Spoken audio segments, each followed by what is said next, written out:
Good morning.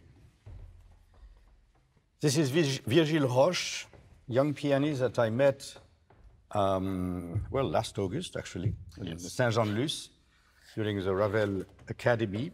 And I'm delighted to have this, this masterclass with you on one of the most important work in the piano repertoire, Beethoven, Concerto number 4 in G, Opus 58. It's a work that Beethoven wrote around 1805, I think, 04, 04, 05, 06. So it's interesting to note that shortly before he had written the famous testimony of Heiligenstadt, where he confessed that his hearing problem were developing up to a point really very serious, and that he would lose his audition and would become deaf. And contrary to what we could expect, this piano concerto is a rather, I don't want to say happy piece, but it's not, I mean, it's not tragic. We are not in the Fifth Symphony or in piece like, I don't know now, but really very tensed and and very tragic. At the same time, he's writing also the violin concerto, the Symphony number 4. So that's all works not that tense, not that dramatic. Do you agree? Yes. I'm just listening. Wonderful. You are the perfect student. So we will play the beginning of the first movement. I will play, as I can, the orchestra. And now I just would like, as an introduction, to tell very quickly a story that an old friend of mine, the pianist Nikita Magalov, told me, that Wilhelm Kempff, the famous German pianist, had told him. And this story is about the first time that Kempff played with the Berlin Philharmonic the Beethoven Fourth Piano Concerto. And it was in Berlin, of course. At that time, Richard Strauss was conducting. And apparently, first rehearsal, and Kempff is ready to start, and Strauss introduced Kempff to the orchestra and says, well, now it's up to you to inspire us. And then he turns to the orchestra, so he has Kempff in his back, and he adds, well, if you are able to, which is quite rude, I find. So now it's up to you to inspire me.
Should we stop here, maybe?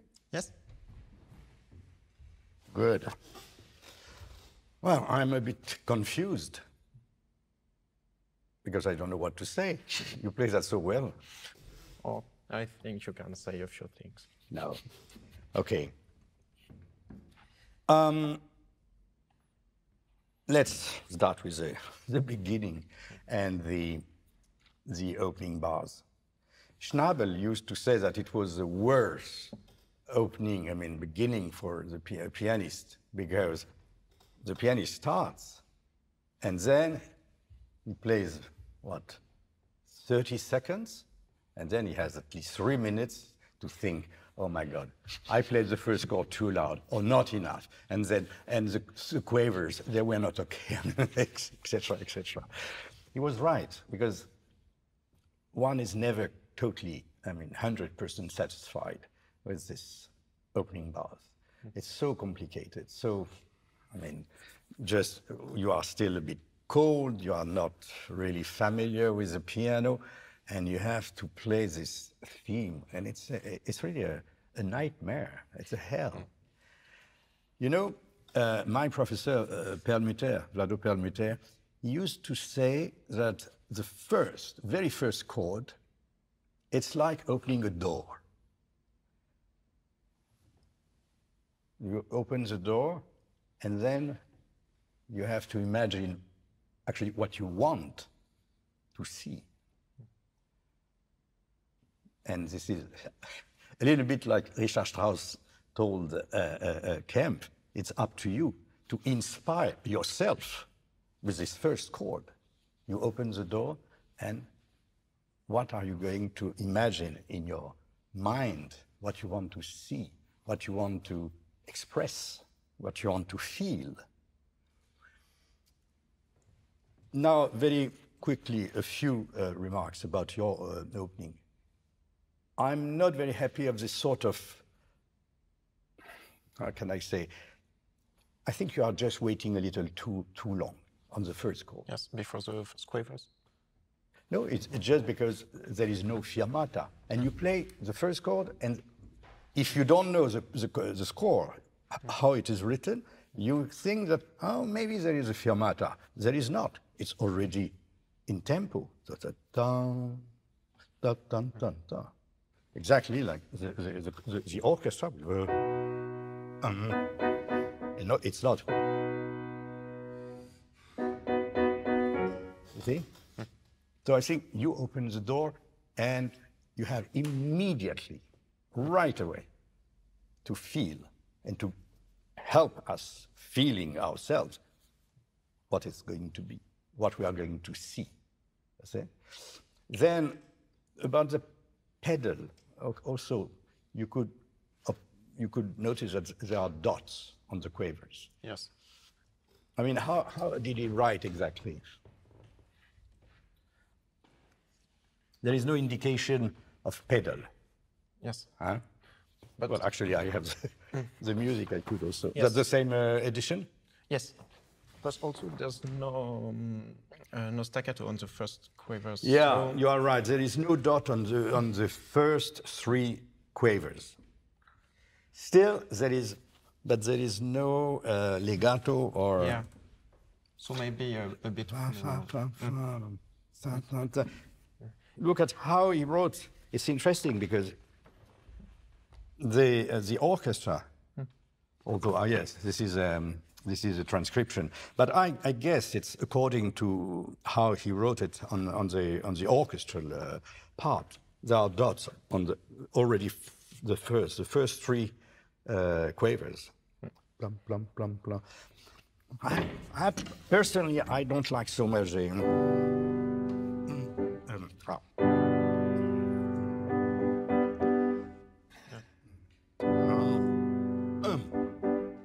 with a very short. So you can use, of course, you can use a pedal for the first chord, and then you take off. Right.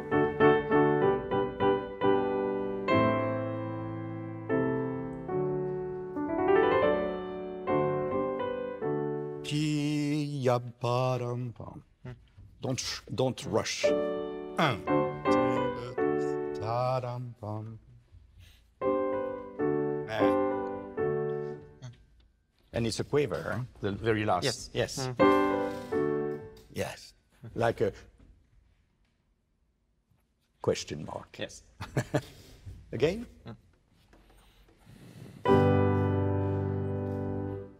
No, it's too long. 2, 3.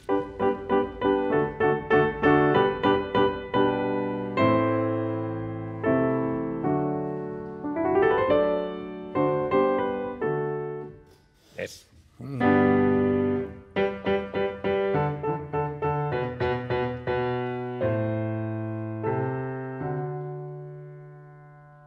You could pay a little more attention to the bass. Yes. It's a string quartet writing, right? Rather than just a piano writing. It's really string quartet. So imagine that the cellist is not going just to play pom pom pom pom pom pom pom. I mean, if it was anything, no.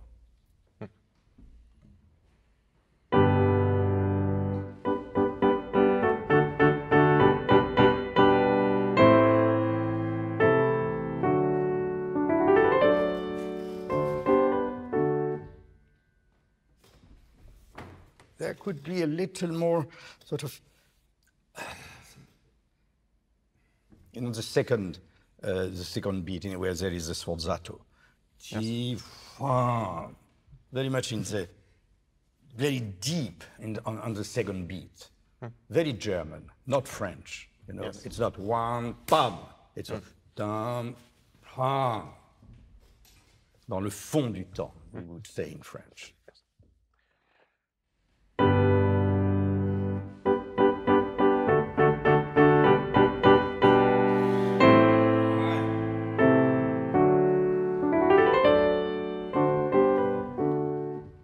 Now you are rushing a little bit. Yeah. You see? Yes. That for something like that, that Schnabel was always thinking it was the worst beginning. Yes. Oh, I did that too fast, or I did that too slow, or it was too short. We could spend 2 hours just on that first phrase. But we have 40 minutes, not more. So let's go. I will be gentle with you. I won't play against the orchestra development. So let's play from